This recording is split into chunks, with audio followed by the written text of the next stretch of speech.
자, 특히 문학 중요한 얘기니까 들어. 자, 얘들아,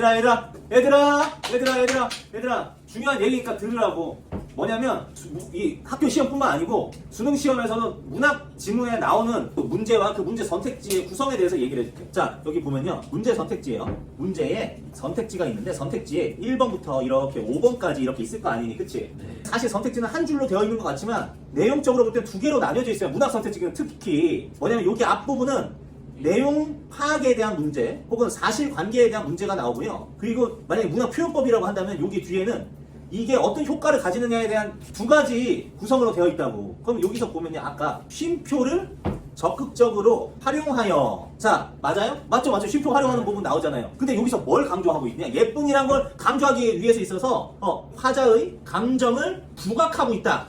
맞아, 틀려? 맞아요. 맞다고. 뭐 의인법을 사용해서 확인할 수 있는 부분이요. 거기서 끝나지 않는다고. 어떤 효과를 주냐면 생동감을 주고 있다거나 대상에 대한 친근감을 표현하고 있다. 이런 효과들까지도 같이 잡아줘야 된다고. 선생님이 지금 여기서 뭘 적어줬냐면 그냥 영탄법 적어줬다, 행가리 적어줬다, 쉼표 적극적으로 사용한다. 근데 내가 지금 여기서 설명할 때 추가적인 설명도 말로 풀어내서 하고 있잖아. 그러면은 내가 말로 풀어냈을 때 이거를 효과까지 옆에다가 필기를 안 적어줬다고 하더라도 여러분들은 효과까지 갈무리를 해야 된다는 얘기를 지금 하고 있는 거예요. 알겠니? 공부 그렇게 하는 거라고. 정풍다!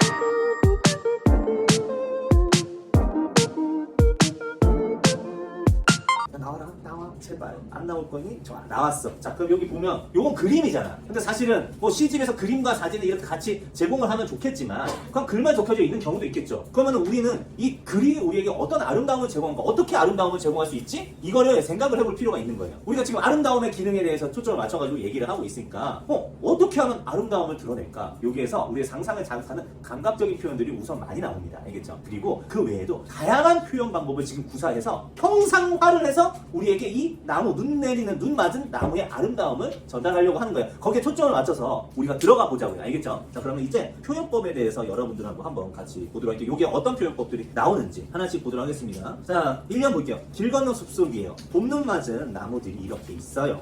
자, 근데 마른 풀들이 가볍게 눈을 떠받쳐 들어있어요. 자, 우리한테 지금 상황 묘사를 해주고 있는 거예요. 여러분들 사실 눈도 질량이 있다는 것 알아요?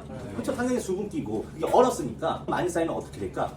정말 무거워지죠. 이렇게 많이 쌓이는 걸 우리가 뭐라고 하냐면 적설이라고 하는, 이건 적설하고 반대되는 아주, 그러니까 소복히 쌓인 눈이 아니라 가볍게 쌓인 눈이에요. 그러니까 눈이 막 한방 눈이 내리는 게 아니라 1년에 있어서는 어떻게 돼? 그냥 살짝살짝 내린다고 생각하면 되고요. 이제 발치가 하얗다라고 하면서 이렇게 묘사를 이렇게 해주고 있는 부분이에요. 그런데 여기 이제 이연에 보시면은 나무들은 눈을 감고 있을 것이다 라고 얘기를 하면서 여기서 상상이라고 하는 거는 있을 것이다 라고 하는 추측성 표현에서 알 수가 있죠. 여기서는 상상이 이제 들어가는 겁니다. 근데 문제는 이제부터예요. 너의 예쁜 감은 눈. 너라는 말이 나왔고요. 여기에 너라는 말이 여기서만 나오는 게 아니죠. 또 어디서 나와요? 밑에도 바로 나와요. 그리고 이것도 내도 너의를 줄인 거잖아요. 그리고 여기도 내가 이렇게 나오고요. 근데 우리가 이런 생각을 한번 할 수 있어야 돼요. 화류법이 있고 의인법이란 게 있어요. 근데 화류법이라고 하는 거는 무생물을 생물처럼, 이렇게 생명처럼 표현하는 거예요. 근데 이미 나무는 뭐예요? 생물이잖아요. 생물처럼 딱히 표현할 필요가 없다고요. 예를 들면은 F패스를 가지고 F패스이 열심히 달려가고 있어요. 이렇게 얘기를 했다면 화류법이 될 수 있어. 왜냐면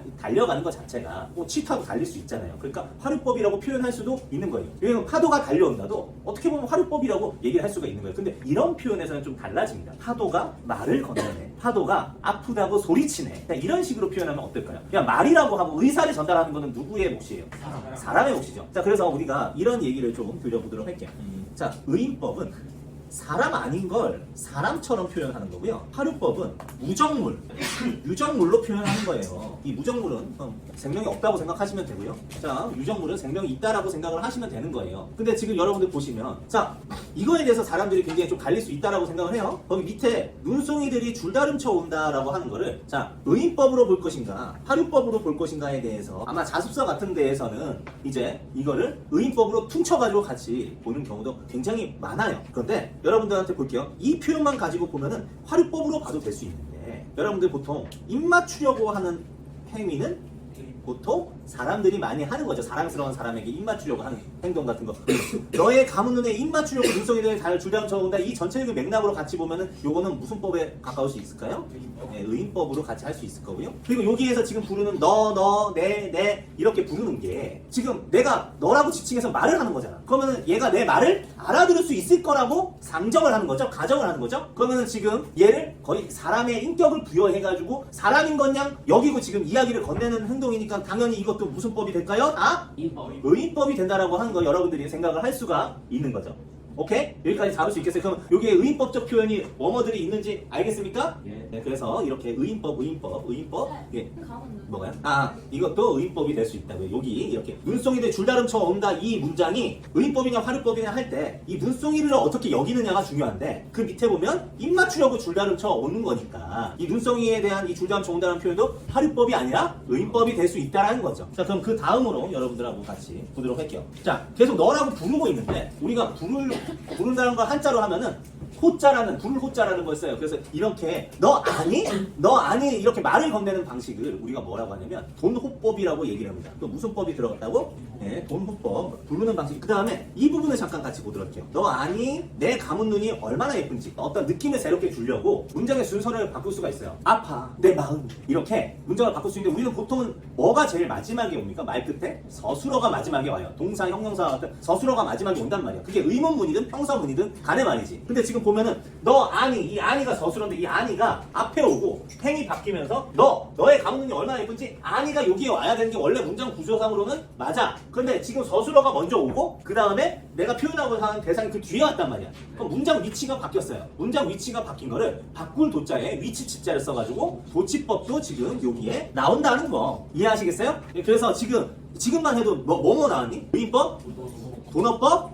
도치법 나왔어요. 그리고 중요한 거 제일 마지막에 할 거예요. 그 다음에 볼게요. 눈송이들이 줄다름 쳐 온다. 너의 감은 눈에 입 맞추려고. 나라도 그럴 것이다!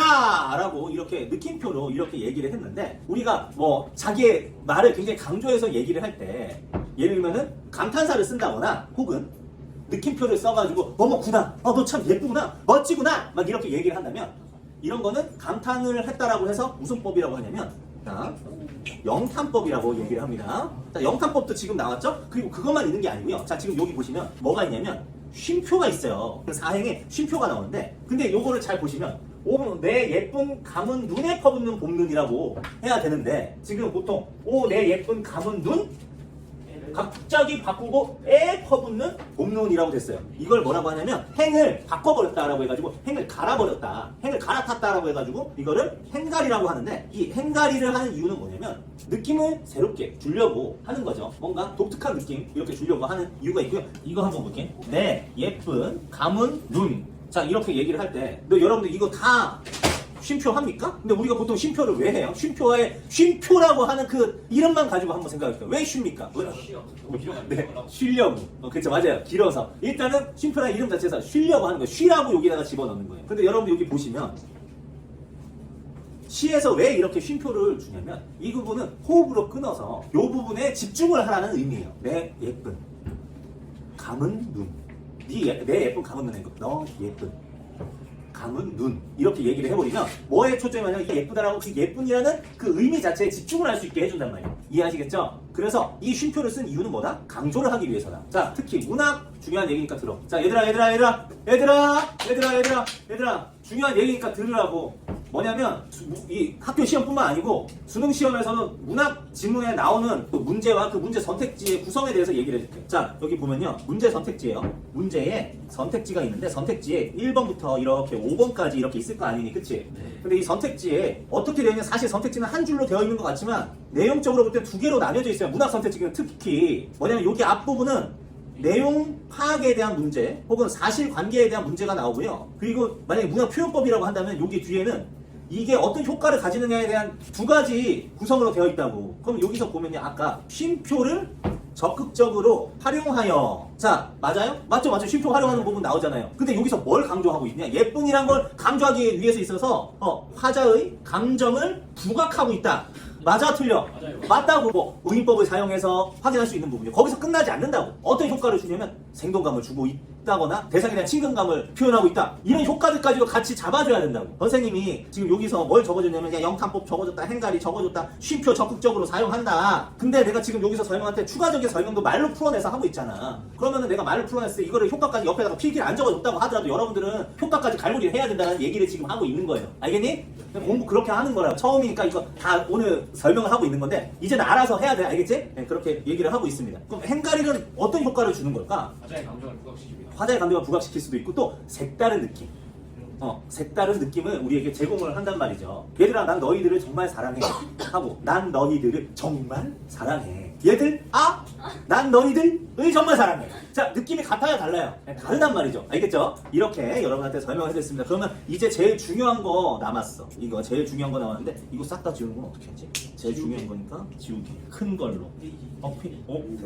됐어. 여기서 눈이 굉장히 많이 나와요. 눈이 많이 나오는데, 자, 일단 어떤 눈이지? 자, 일단 봄눈의 이 눈에 대해서 한번 얘기를 해볼게요. 이 눈은 뭐지? 설. 예, 눈을 설자, 그러니까 설이에요. 그러니까 우리 겨울에 내리는, 하늘에서 내리는 자연물이라고 생각을 하시면 되겠어요. 그러면은 지금 이 봄눈도 굉장히 중요하죠. 이 봄눈은 어떤 존재입니까? 계절감을 드러내는 소재이기도 하고요. 그리고 또 이 나무가 얼마나 사랑스러운지 표현하기 위한 존재이기도 하고요. 얼마나 아름다운지 나무의 아름다움을 강조할 수 있고 부각시킬 수 있는 소재이기도 하죠. 그런데 여기서 보면은 여기에 너는 누구니? 나무. 예, 여기에 너가 나무입니다. 얘는 나무. 그리고 너의 예쁜 감은 눈 했을 때 이 눈을 우리가 아이라고 얘기를 해보도록 하자. 우리가 눈 목자를 써가지고 이렇게 얘기를 해보도록 할게요. 그렇게 하면은 이거 정말 의인법으로 이렇게 우리가 입 맞추려고 할 때 자기도 모르게 이렇게 눈을 감기도 할 수 있잖아요. 그런 느낌을 아마 제공하려고 한 그런 의미일 수도 있는데 여러분들이 이 눈이라고 하는 것 중에서 또 다른 게 있어요. 그리고 싹을 피우기 전에 감겨져 있는 상태를 이렇게 식물의 눈이라고 얘기를 하거든요. 그러니까 아마 한자로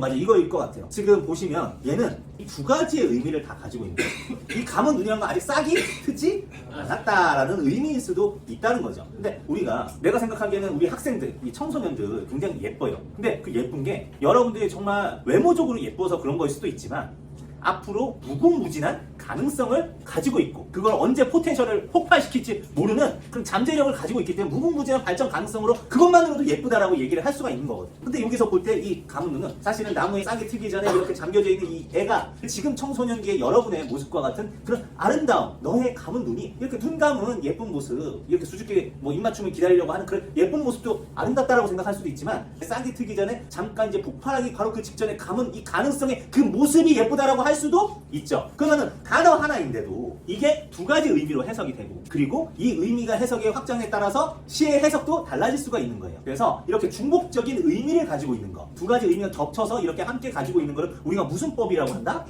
중의법이라고 한다. 그래서 얘가 바로 중의법. 여기 당연히 내 감은 눈이 얼마나 예쁜지도 중의법이에요. 근데 여러분들 여기서 얘기할 때 얘는 아예 동음 이어예요. 얘는 다른 애예요, 다른 애. 근데 여기의 눈은 중의법이란 거예요. 그래서 이 눈 설자의 눈을 중의법이라고 여기면 될까요, 안 될까요?